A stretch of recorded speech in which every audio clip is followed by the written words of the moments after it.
I'm a reporter for the Daily Chronicle.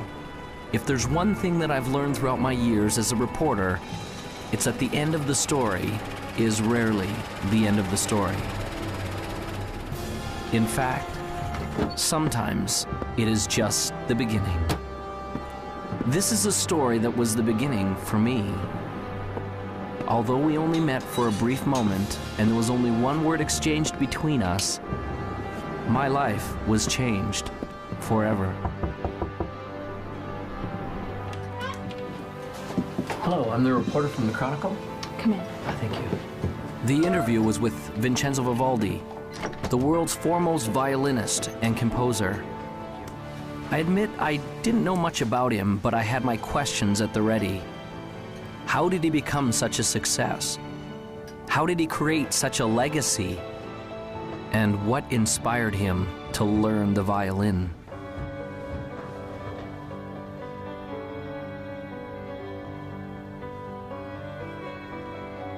I felt as though I was stepping on sacred ground when I entered the old man's room. I could feel that his time to depart was drawing nigh.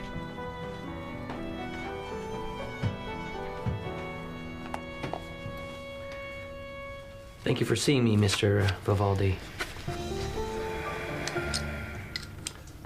For our readers, what would be the one key factor in achieving all of your great and grand accomplishments?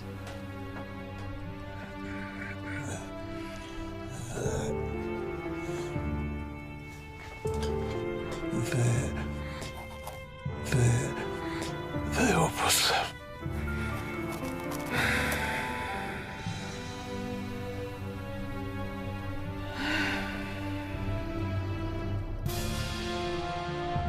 Those were the last words he ever spoke.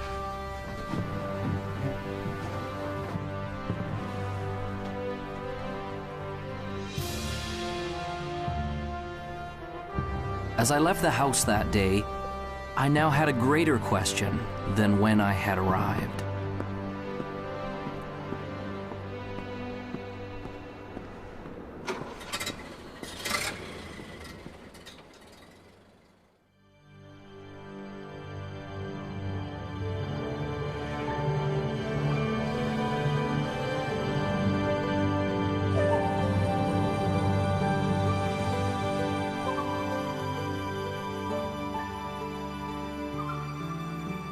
The Opus is a composer's greatest work, and the Opus is about us becoming the most amazing, magnificent, extraordinary human beings that we were meant to be. You and I are here to do magnificent and magnanimous things. You're here to create, and you're here to contribute, and you're here to connect at a high velocity. Everybody deep inside has a dream and a vision and a calling and an inspiration that they're here to do. Anyone can do this, and it almost sounds cliche. Everybody says, oh, you can be whatever you want to be, you just got to have the dream. And all of that's true. Unfortunately, it has become cliche and people have stopped listening to it. The best way for you to predict your future is to invent it. It's up to you.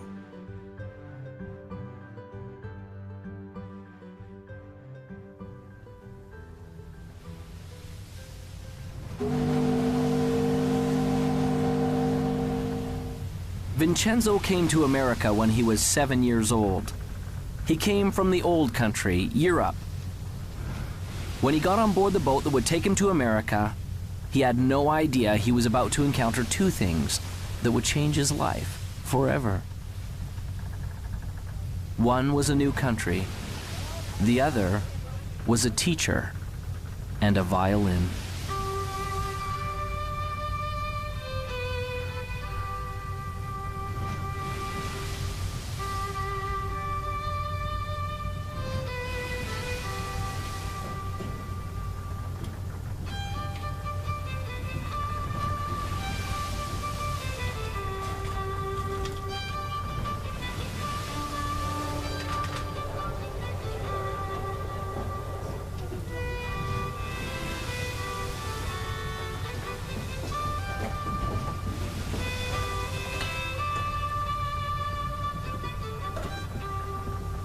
As the boy listened, He was captivated, and in his heart he knew that one day he would play this song.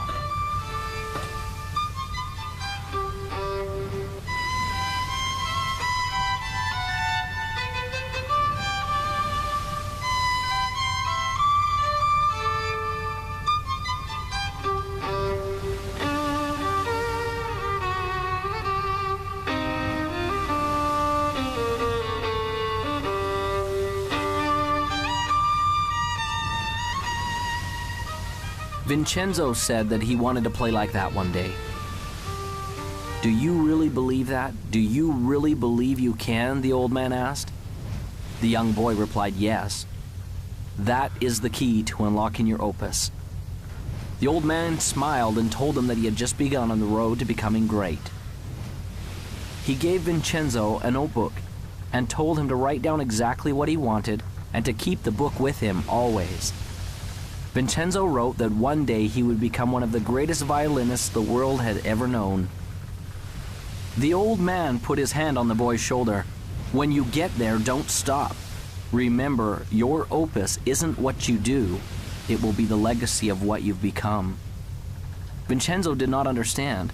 The old master smiled and said, one day you will.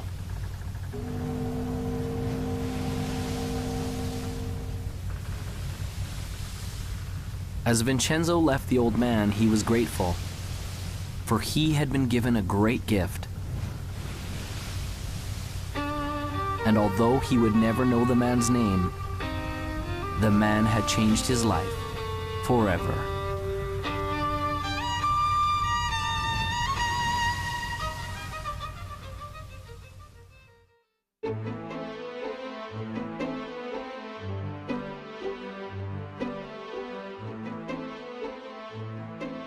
Vision is all about who you've decided to be, as if you had a magic wand that you could wave over your life, that you could actually be and do and have everything that's important to you, where you could be fulfilled and you could be in rich relationships and you could be abundant, attracting wealth and all the great things that we all want in life. You know, you can start your, if you will, your path at a very early age or start it much later in life. I don't think it really matters when you start, but I think what you should try to be thinking about and looking for is something you just love to do, something that really gives you energy, you've got a passion, and that you feel you can commit yourself to. Some people get into vision and purpose and they make it so huge, or they think it has to be so big that they scare themselves and they almost freeze themselves. They don't come up with anything. Your vitality in life is directly proportionate to the vividness of your vision. And when you have a clear vision, magnetic things occur, and you draw into your life amazing synchronicities. People, places, things, ideas, and events start to synchronize in your life to help you fulfill your vision. The law of attraction just says that anything we think, feel, say, and do, we attract to us. So we're always creating through what we're putting out in our thoughts, our feelings, our words, and our actions. A very common misconception about the law of attraction, people learning it, is that it's all about positive thinking, and it is not.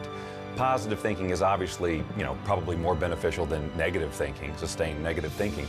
But positive thinking can mean just that you're thinking about things that would normally make a person happy. But if you're not truly emotionally involved with your thoughts, you're not really having an attractive power. In other words, if you're visualizing a car, or you're visualizing a house, or you're visualizing lots of money, or whatever your version of success is, but you don't have any real feeling about it, that is in alignment with that. In other words, if you don't feel positive about those thoughts, you're actually not attracting anything positive. It's the feeling that powers our thoughts. The Institute of Heart Math, which is the most widely recognized research institute on the heart, has shown that our hearts have an energy field around them that's 5,000 times more powerful than our brains. So this is the real power source for people. And when we want something from our head, it can only go so far. But when we power it with the feeling in our heart, the feeling of knowing that I can get it, the feeling of love behind that thought, then we are moved to the inspired action that will bring us what it is we're wanting. Anytime we set goals that are not congruent with our highest values, we're going to tend to not stay focused on them. We're going to keep going back to what's truly important to us. And so it's very crucial to set objectives that are congruent and aligned with the highest values Because when you do, you don't require outside motivation. You're inspired from within. I work with teens every day. I've worked with thousands of teenagers all over the country. And what I know to help teenagers love and believe in themselves and have that success-driven vision that so many adults have is the very first thing you have to do is be original. Be yourself. Don't conform, don't transform. Find your own original gifts. You have them, you have so many, and lead with those. Belief in yourself is the first step to anything great. If you don't believe you can do it, you're finished even before you get to the starting line. You see it all the time in grade school. The kids line up to run the 100-yard dash. They all start off pretty good, but as soon as one or two of those kids pulls ahead, you see a few in the running literally slow down and sometimes stop. That's because when those kids see someone pick up speed, they begin to doubt that they'll ever catch them. And their brain says, what's the use? And suddenly they believe it here. And everything slows down. I started out in a life of welfare and poverty and became the 25th wealthiest person in America. That would be an extreme that most people can't even comprehend, let alone relate to. And it all started because I believed in my own possibilities. Whatever we believe, we become. I don't really think we know what we're capable of. There's incredible potential in all of us. And I mean in all of us, not some of us, all of us. If you find your passion and that energy wells up in you, and if you can dream and start to get committed to that dream and that vision, then you can be successful and far beyond what you ever thought you could. It is okay to believe in yourself. Start now. Start today. You are the greatest you that will ever be.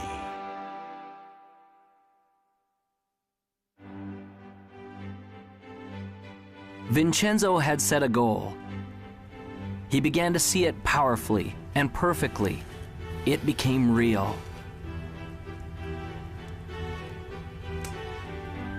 He experienced it in his mind and in his heart. He was living it vividly as though it had already happened.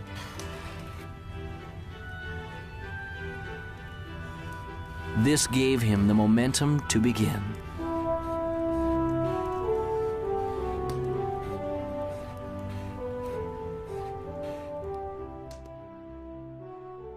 I think that the only way you can get to your goal is by having a clear vision. And I feel that that clear vision doesn't necessarily come from your head, but that it comes up from inside of you.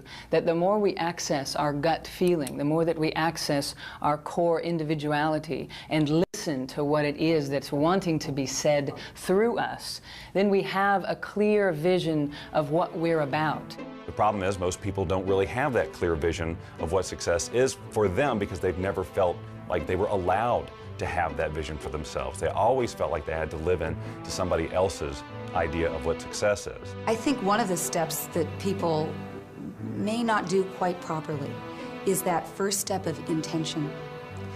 So many times people's intentions are coming out of a feeling of obligation or I should. When I find that people really stop, which is a hard thing to do in our society, to stop, but it's the thing that is most required for us to stop and turn inward. Someone asked me one day, if you could have anything that you wanted, if you could have your dream life, if it could look any way that you wanted it to look, what would it be?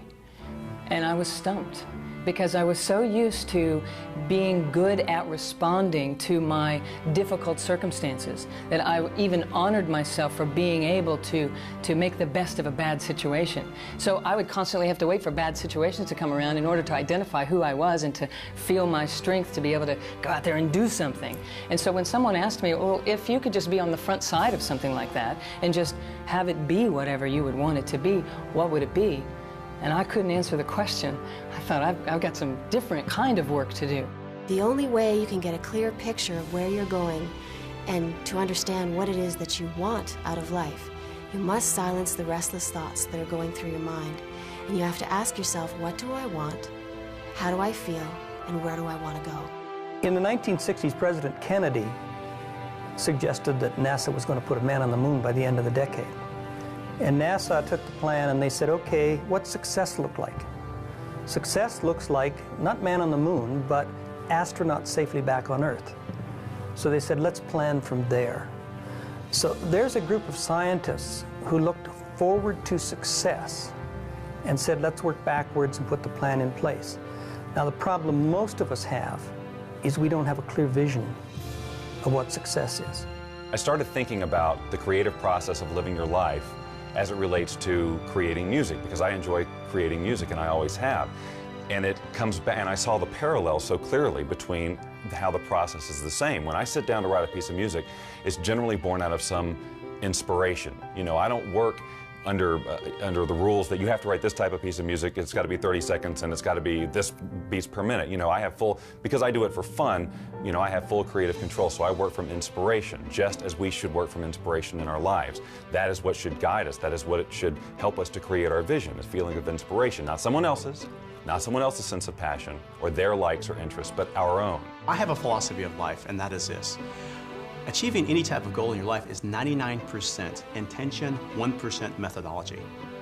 Is being crystal clear about what you want and the how, the methodology, will show up later. When people talk of clarity, it often gets described as just writing down your goals. The most important element is often left out. That's finding your motivation. If you want to get to your goals quickly, you've got to have clarity on why you want it. What does it mean to you? Why do you need it in your life? And the stronger and more important the why, the more power you will have to pursue that goal.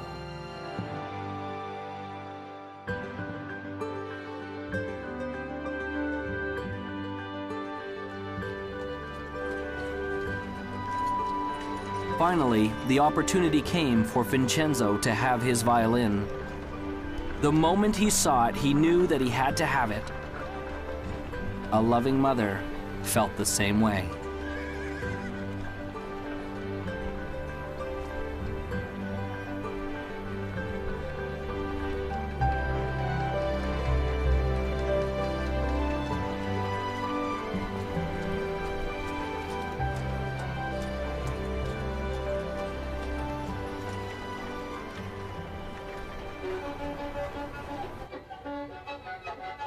It was not as easy as it looked. But Vincenzo had made a decision and a commitment that he would learn to master this instrument no matter what.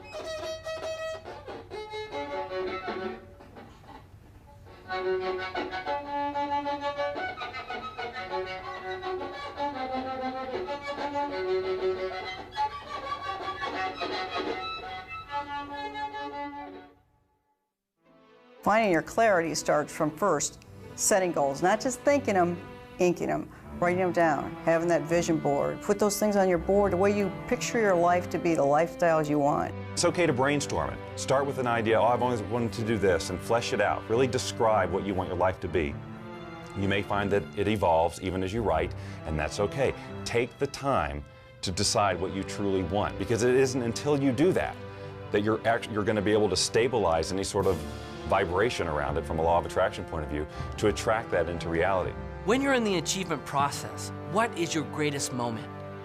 Some people think that it's when you're at the finish line, or at the top of the mountain peak, or when your bank account has finally reached that bulging, overflowing amount. If those are your goals, then those moments when you get there may be exciting, there's no doubt about that. But that isn't your greatest moment. Your greatest moment can be measured by three things that make it great. What moment will have the longest effect on your future life? What moment will carry the greatest future consequences? And which moment will have the farthest reaching impact on you and those around you? Your greatest moment, therefore, becomes the moment that you decide. Decision changes everything.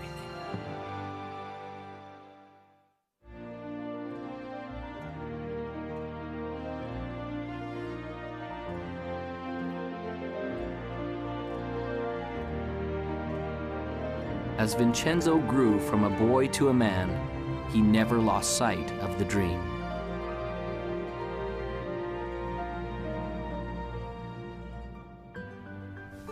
Vincenzo worked and saved his money to pay for lessons for his violin. He's doing it again.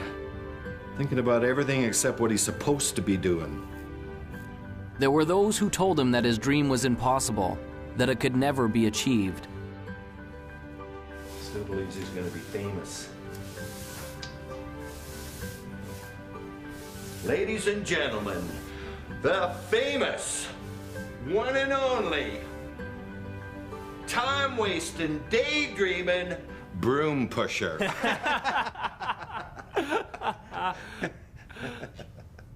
But he remembered the words of the old master on the boat. Do you really believe you can? That is the key to unlocking your opus. Vincenzo! Sweep the floor, boy, sweep! Vincenzo gained courage and continued forward.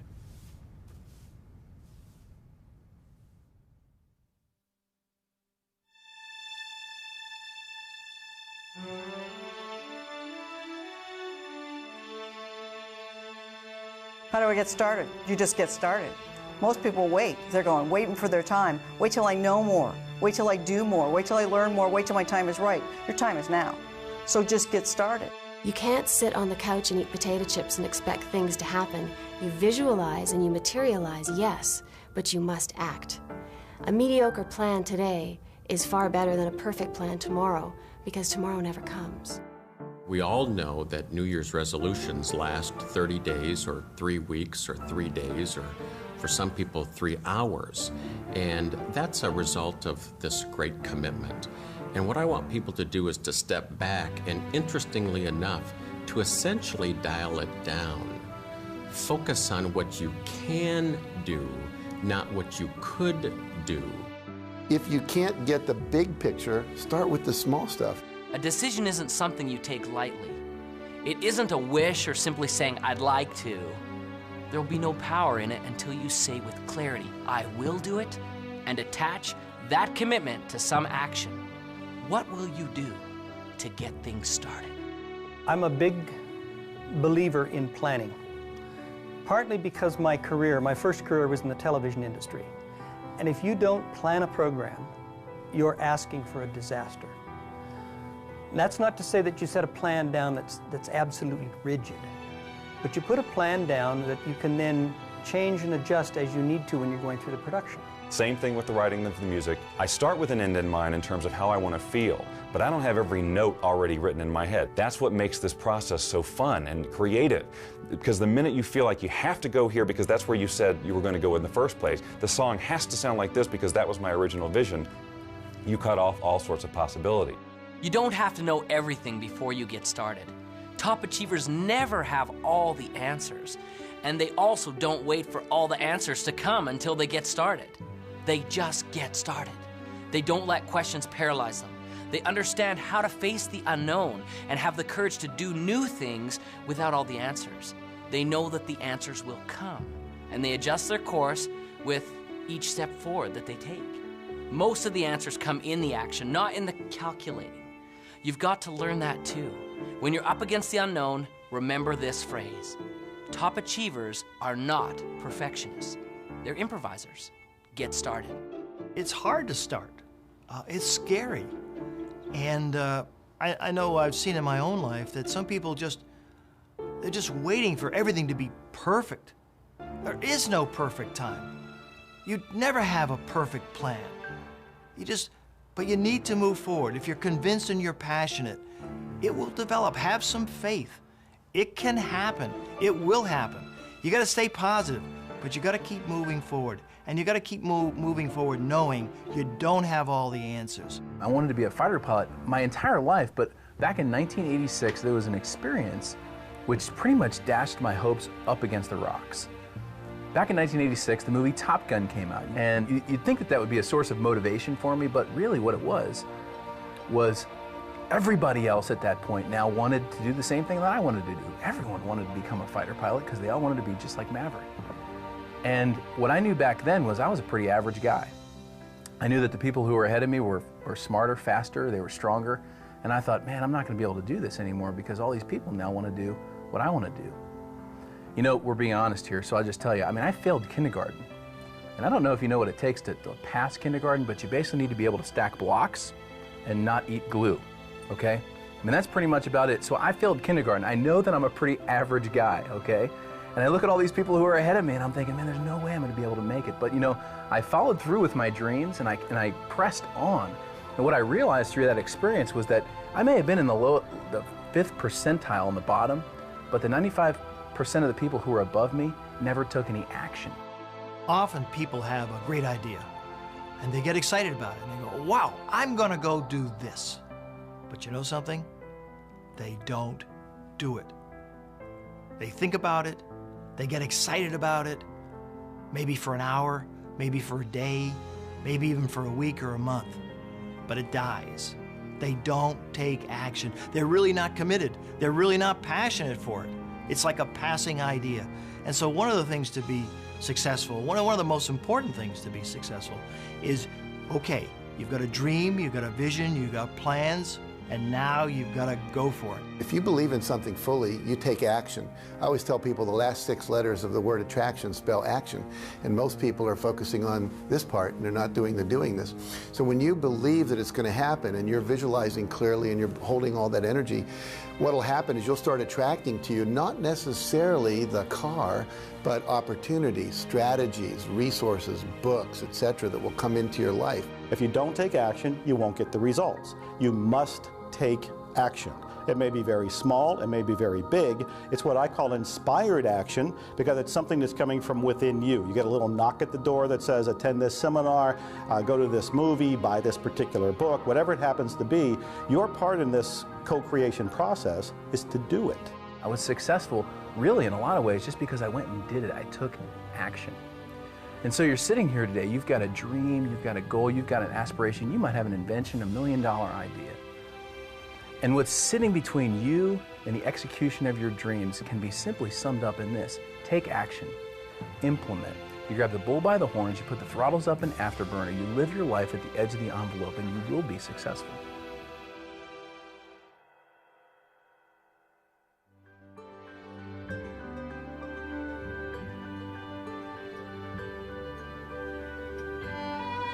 Vincenzo continued seeking additional understanding and education wherever he could, surrounding himself with other masters who could help him find his gift and develop his passion. This required effort and work.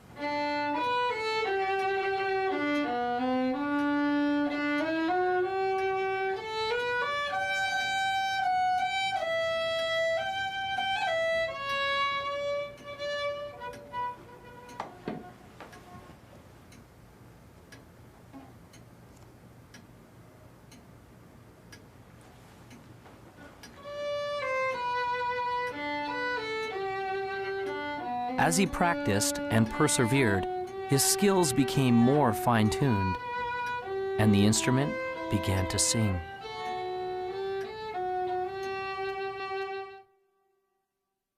Whatever you want to do, whether you're an athlete, whether you're in business, whether you're a pilot, if you want to be successful, there are heroes, there are masters, there are people who have been successful before you who will be willing to teach you how to get where you want to be. You don't need to fly solo in this life. If you have any goal that you want to achieve in your life, the first thing I would invite you to do is surround yourself with people who believe in what you do. And sometimes those people, they're not your family, they're not your friends, they're not your coworkers. You actually have to create that. You have to create your own, what I call your own mastermind, your own board of directors of people who will support you. My adage is that if I'm ever in a room with 5 people, I want to be the dumbest one in the room. I don't want to be the smartest guy in the room. I want to be the dumbest one in the room. If I'm the smartest guy in the room, then I'm not listening to anybody. Then I think I already know it. Then I think they're not capable of teaching, training, sharing, or giving me anything of value. But if I think I'm the dumbest one in the room, then all 4 of them are brighter than I am. And I can learn from any one of them. And what that causes me to do is to shut up and sit down and get a chance to learn, because most of us are talking so much, we aren't listening. I like the idea of modeling other people's success up until the point where you reach something that, hey, this isn't me. It's not me to model this guy like that. Because if you try, it will not work. You'll send out this really weird field of resistance and things will not work for you, no matter how successful that other person is. So I model lots of people, but not one particular person. I will look for things that they do and say, I can incorporate that into my plan for sure. This guy over here, no, not so much. This is where I leave him and go to somebody else.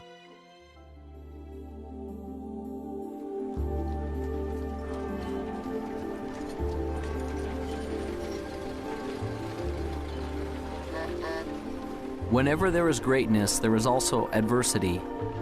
When we work, there will be obstacles.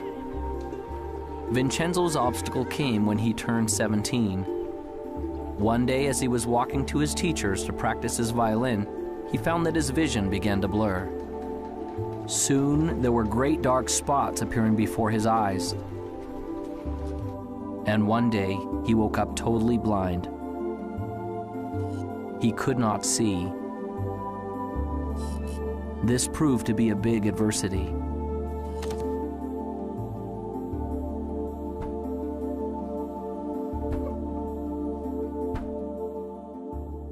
On March 10, 1981, I thought I had the world by the tail.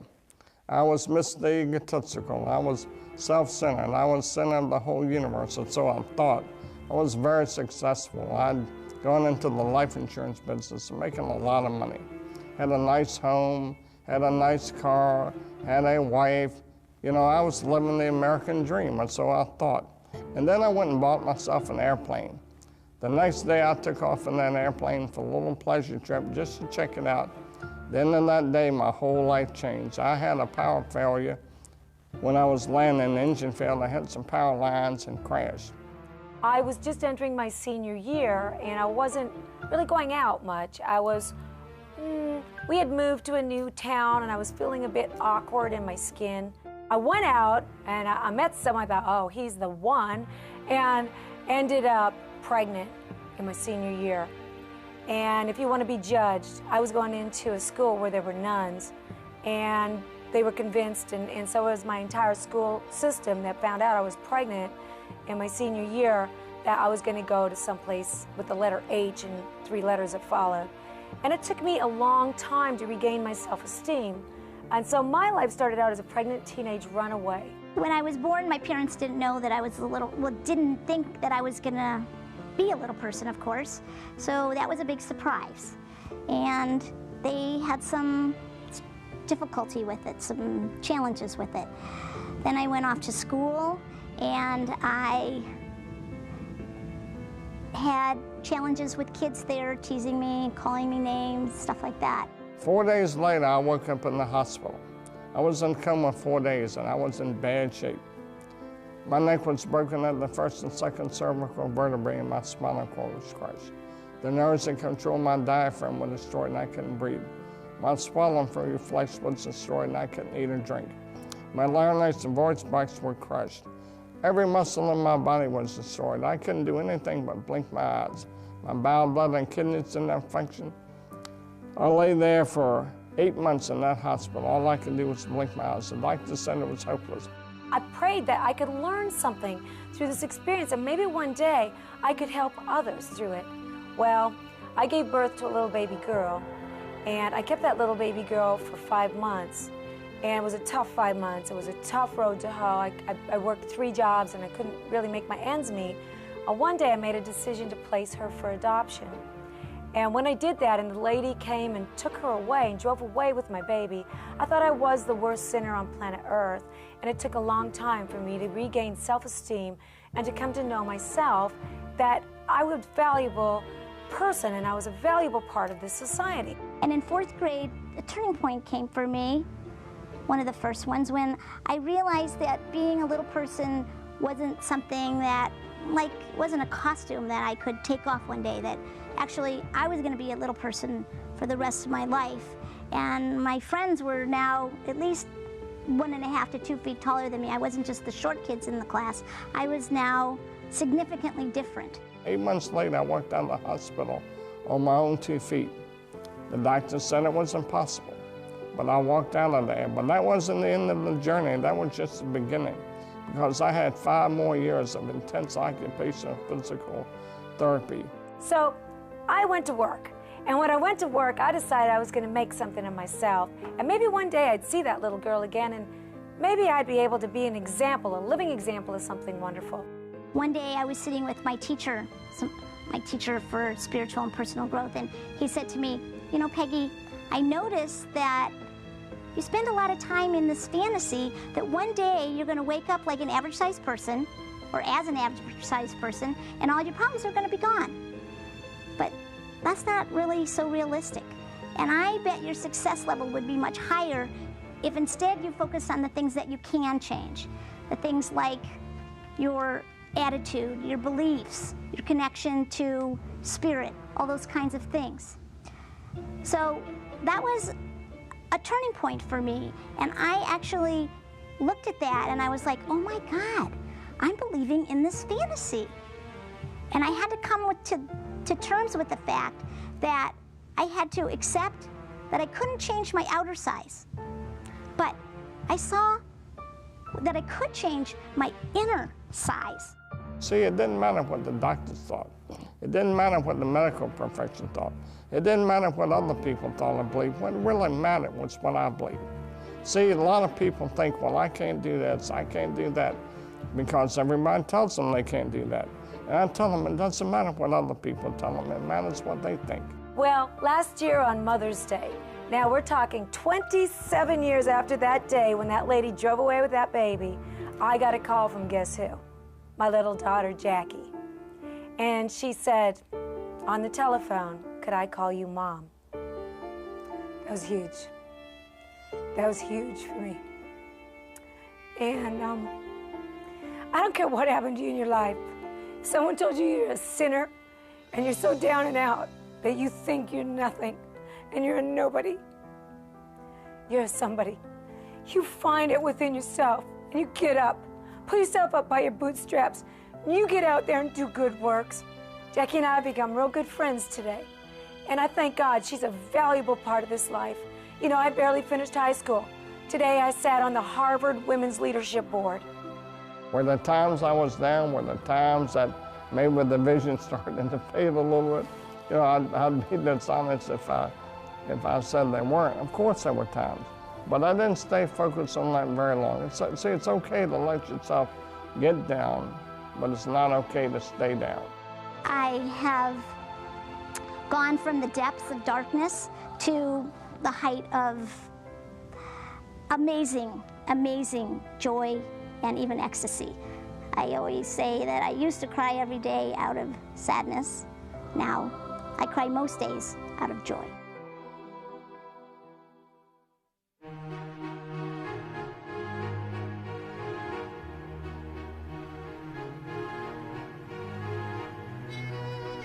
Vincenzo continued to practice his instrument. But it was much harder now. The music didn't come as easily. Often the notes didn't sound right. Often the people near him told him he was failing. He began to feel like he was failing.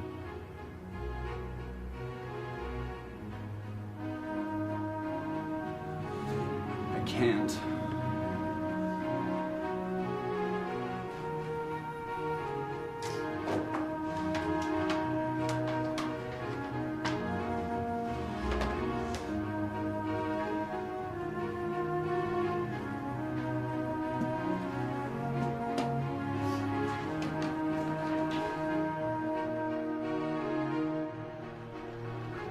Vincenzo had given up. He felt like he had been robbed of the gift he had been given. His heart ached as he approached the entrance to the merchant's store.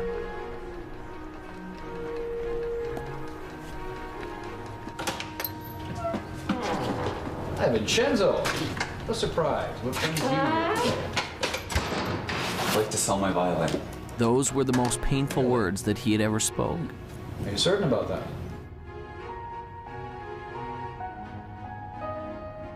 Well, let's have a look, shall we?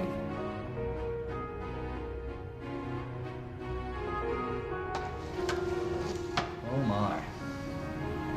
Isn't this the same violin I sold you many years ago?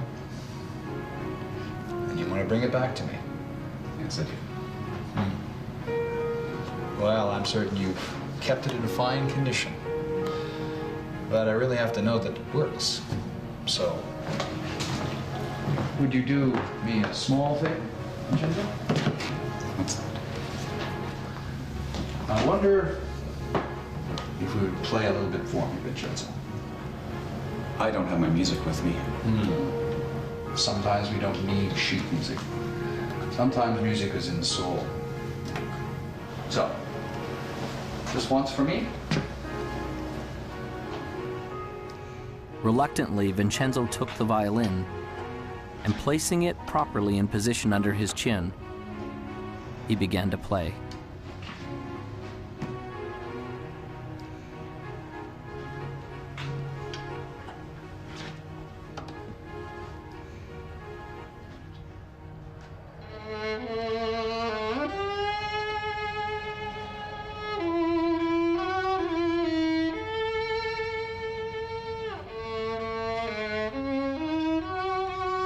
He began playing slowly at first, until his heart began to play the notes. As he did, something magical began to happen. He began to feel the power of the music once again.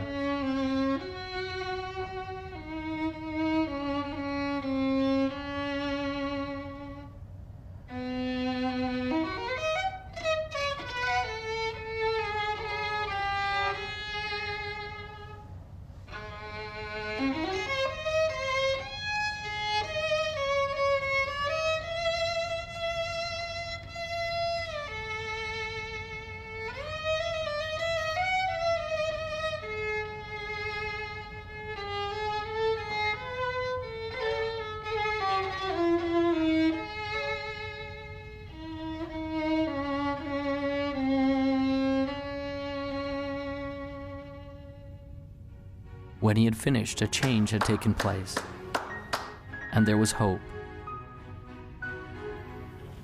I can't sell you my violin. I thought as not. You keep the violin, Vincenzo, and play, all right? Vincenzo left the shop with a resolution that he would never again give up on his dream.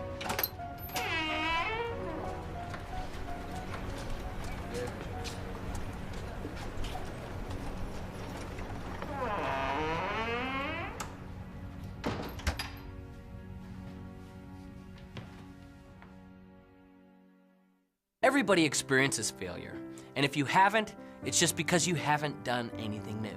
Because everything new requires failure, it's just a fact. In education, there's a term designated for new learners. It's called the J-curve, a J. When we start, we may begin here. As we begin to implement the new experience or information in our life, we initially struggle, or perhaps even fail. But as we learn the lessons from our failure and are persistent, we become competent and very successful with our new lessons or experience. And as we get competent, things go up dramatically. That's a J-curve. Most things in life come to us that way. So as we encounter feelings of frustration, we need to understand that it's normal, and we will get through it if we persevere.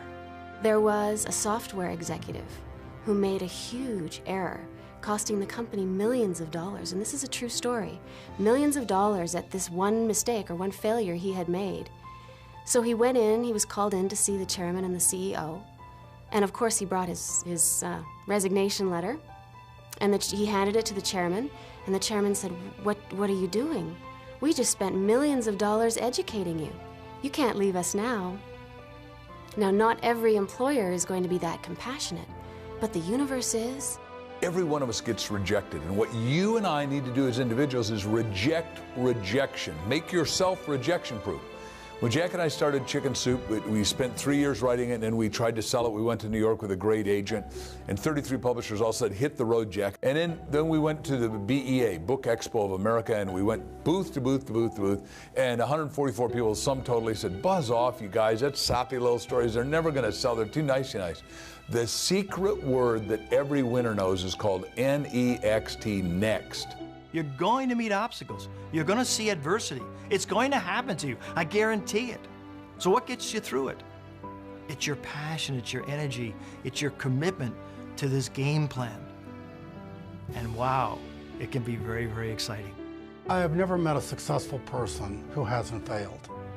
Never. Not in the course of my lifetime, not in the course of my reading, not in the course of my studying, not in the course of mankind. Have I ever met a successful person who hasn't failed? Now, the difference between successful people and people who are unsuccessful, because we all will fail, is successful people learn how to deal with failures. They learn how to accept it and embrace it and understand it and learn from it. And it doesn't become a negative to them. It becomes a learning. It becomes an education. It's a tuition they paid for the education they got. You get a challenge or something you think is a setback. It's only a setback in your initial perception, and only when you don't stop and look at how it could serve you. See, the master is the one that takes whatever happens in their life, supportive or challenging, and asks how does it serve them and their mission. Because it's never what happens on the outside, it's always how you perceive what's happening on the outside. So if you can take a challenge and you say, okay, so how are I going to use this to my greatest advantage, and what are the benefits that I'm going to get from this, and how is it going to help me fulfill my highest values, and how is it going to actually give me a step forward? If you ask that question and answer that question, it's not an obstacle. An obstacle is only when you've chosen to see only the drawbacks without the opportunities. Some people are so worried about failing, they don't start. And so one of my friends says, you don't have to get it perfect, just get it started. And then in the process of doing it, you will learn. What is failure? That's easy. It's not trying. It's not getting in the game. It is thinking about it and not doing. You know, you cannot fail if you try, if you get into the game. You know, I like to use the analogy of a missile. When I shoot a missile off of my airplane, all missiles initially, they just come off straight.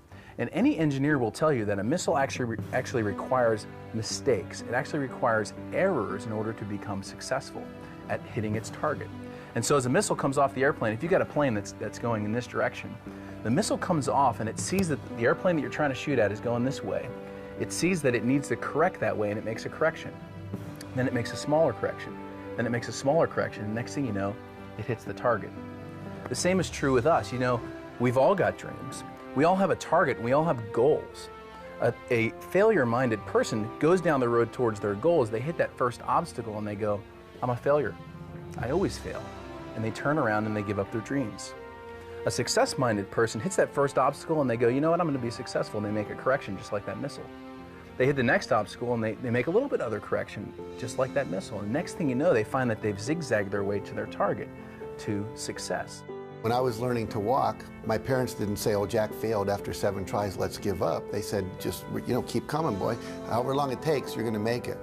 And for me, I've read so many stories about, you know, Thomas Edison, who had 10,000 experiments to invent the light bulb. And when someone said, you failed 10,000 times, he says, no, I never failed once.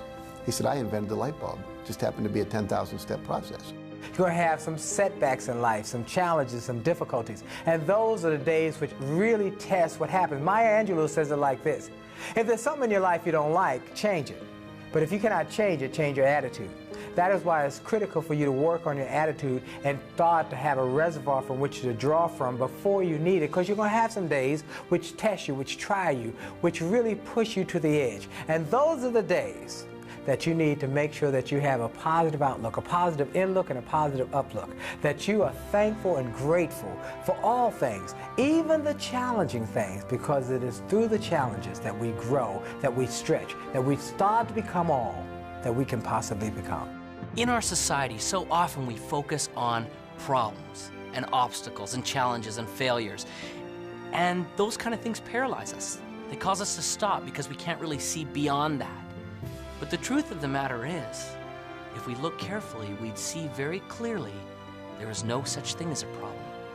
Everything is a puzzle, and there are answers to puzzles. So when you run up against something that you're not sure of, doesn't mean it's a problem, doesn't mean you can't get around it. You just need to find the right answer for that puzzle. I've decided that every single thing that happens is a success. Everything. There's a learning experience, maybe I achieved whatever the goal was, but I'm going to go after something else. I just learn, grow, and go.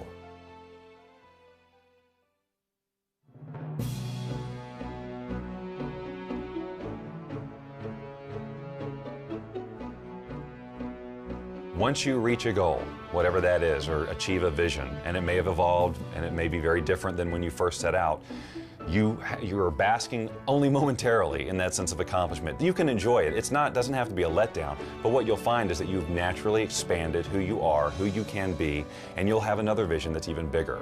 If you want to have like success become an ongoing habit, you know, here I am at the top of my game, 100 million books sold and so forth. For me, it was never about selling books. It was always about making a difference. You can't stop making a difference. You know, making a difference is something that continues forever. It's the little things that you do on a daily basis that get that momentum ball turning, and all of a sudden, after a while, you have so much momentum behind you, you couldn't stop it if you tried. You can have addictions that are actually good for you, that are actually taking you forward in life, that are actually keeping you healthy and happy, and success is one of those. When you start tasting success, you want more of it. Aristotle said, excellence is not an act, it's a habit. So you get in the habit of excellence, and then you can go as high and dimensional and multi-passionately purposeful as you want, which is, you don't want to just do one thing, you want to do a multiplicity of things, because when the game called life is over, you look back on life, the only thing you get to take with you is your memories. So you want to create a basket full of life memories that are worthy of you, that are valuable, that are vital, that are just exquisitely good. The only difference between people who are happy and those who aren't is their habits. So it's really a very simple thing. It boils down to only one thing. What habits are you choosing day in and day out? And the good news is that every day you get a new choice to pick new habits all day long. Every decision you make in every moment is determining the habits that you'll have today and tomorrow and the next day, and the outcomes that you'll have in your life. So if you want a life that's successful, choose the habits of successful people. If you want a life that's happy, choose the habits of happy people.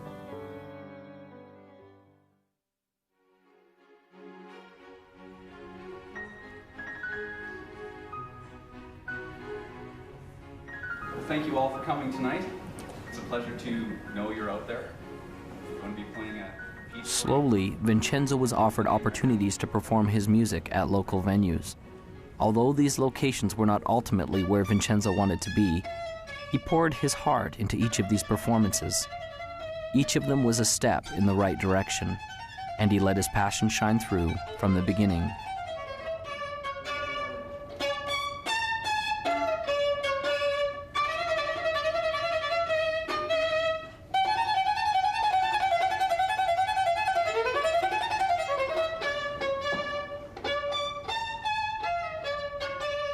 As can be expected, this wasn't always easy. There were times he was afraid, but as he faced each challenge and each frightening moment, he seemed to build momentum and increase in his greatness.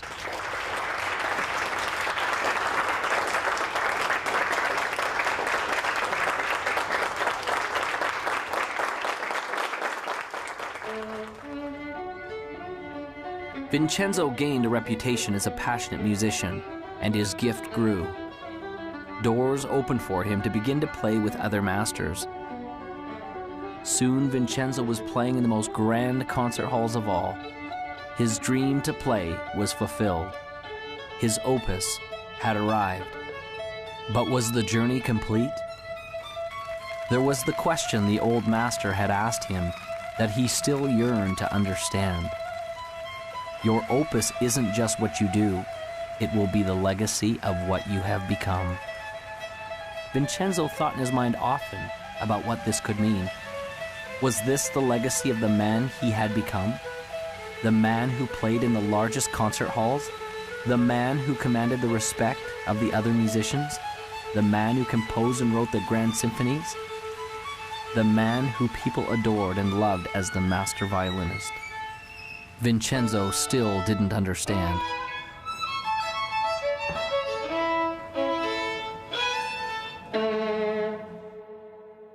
I think we have in our own DNA, sort of this need, if you will, of assisting others and helping them move forward towards their own goals or vision. And some of the greatest rewards in my life have been watching the success of others that I have been associated with. Henry James said that nothing of the senses will ever satisfy the soul. The only thing that satisfies the soul is gratitude and love. And when you have gratitude and love, whatever you're grateful for, whatever you love, you get more to be grateful for and you get to have more love. And so the second you achieve something, you're automatically yearning inside and called inside to ever greater achievements. We're all here for what purpose? We're here to give, we're here to interact, we're here to create, we're here to love and to support. And those are all giving things. Most of the successful people that I know have a basic fundamental philosophical foundation that says giving back is the key to success. A friend of mine asked me recently, he said, what's the purpose of the universe? Now, no one had ever asked me that. You know, life purpose, corporate purpose, all that. What's the purpose of the universe? And I went back to my physics and I thought, well, what is the universe doing? It's expanding. Ever since the Big Bang, it's expanding. I said, well, is it to expand? And he said, absolutely.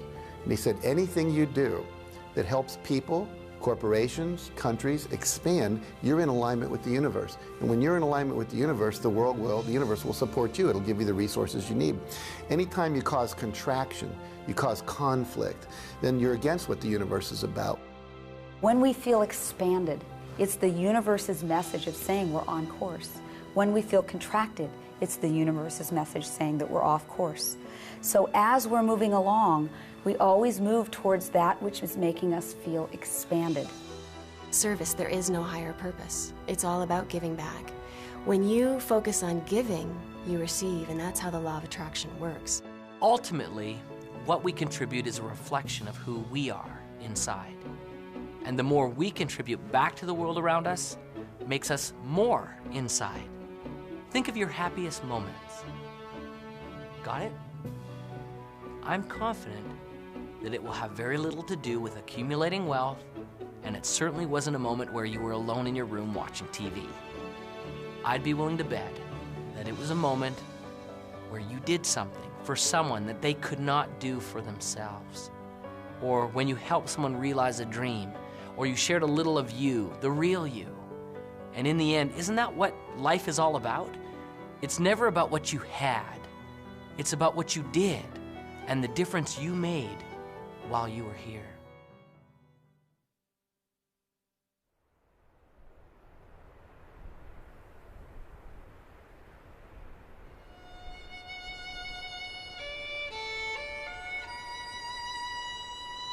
Your opus isn't just what you do. It will be the legacy of what you have become. Vincenzo still didn't understand. Then the lesson came as he was playing his violin in the park alone.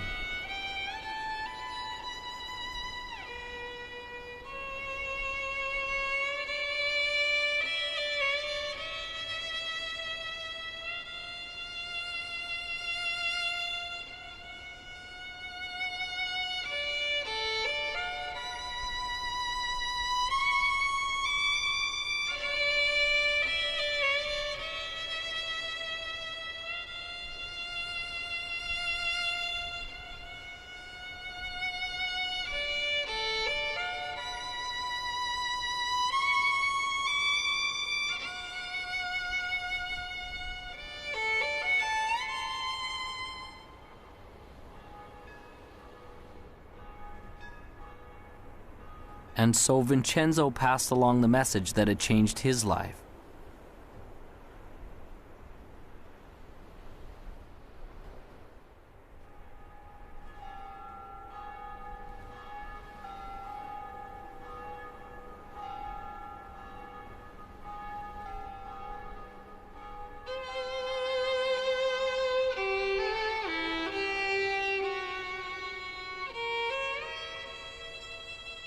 As the boy walked away in the snow, Vincenzo finally understood.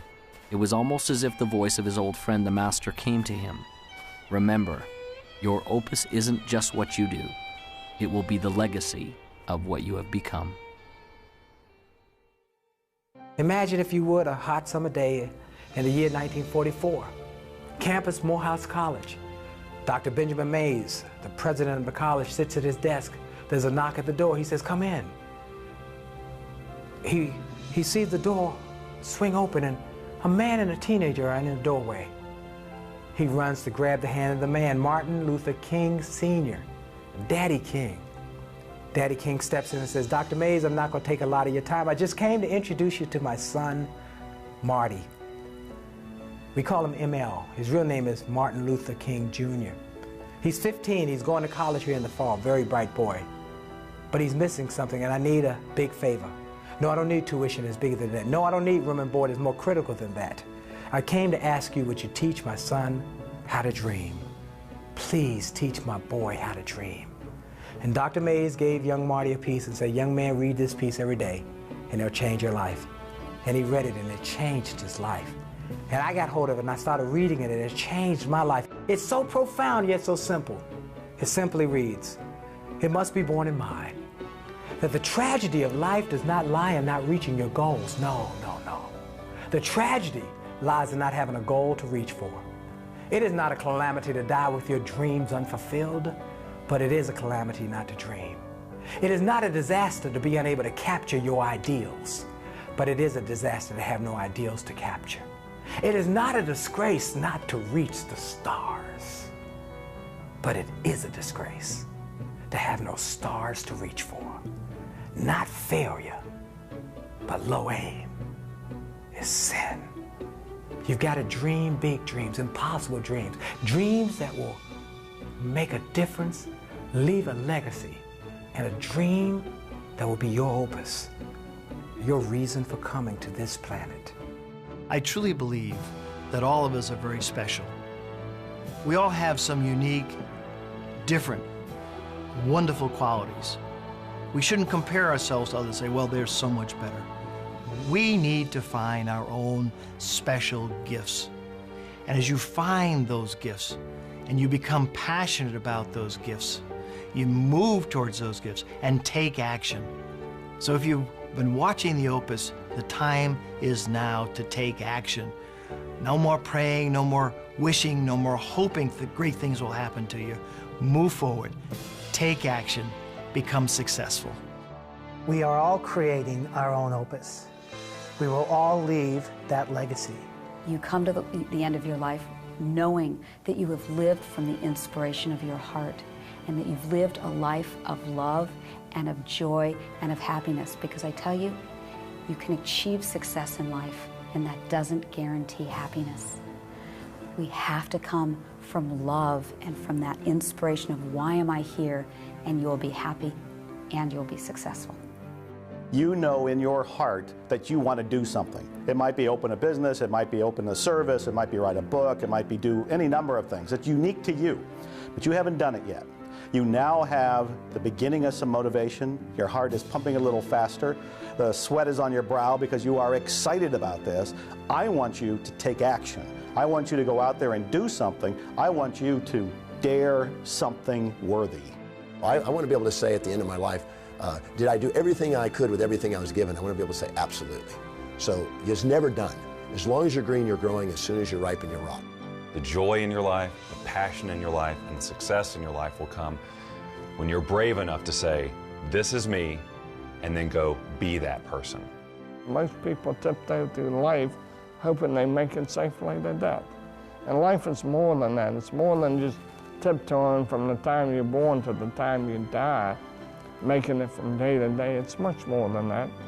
But yet, most people never realize that.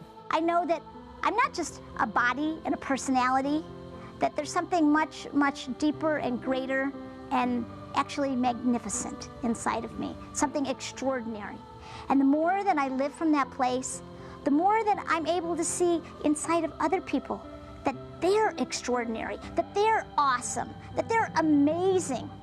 And the more and more I live from that place, the more I see that each moment of my life is amazing and magnificent.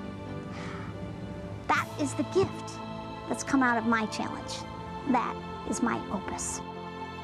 Now you have the tools. You have a vision. You believe you can do it. You're clear and you know why you want it. You have a first action to get started with. You know where to go for help, and you know failure can't stop you, only slow you. You are the composer of your life, and your greatest moment is before you. It is decision. What will you decide to do now? What will your opus be?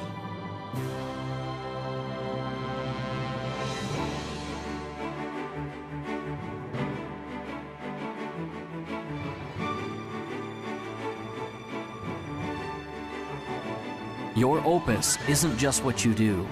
It will be the legacy of what you've become. One of God's greatest requirements with lasting success is to teach the man who possesses it. to teach him about himself, and to allow him to contribute what he has been blessed with back to the world. Vincenzo's music was a great gift to all who heard it. But the true gift was in the legacy that he created in another. This was truly his opus.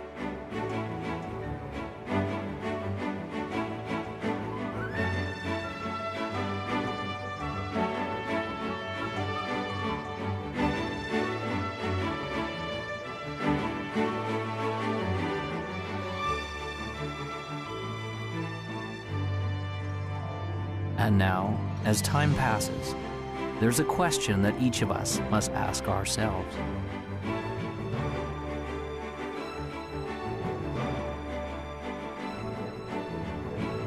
What will your opus be?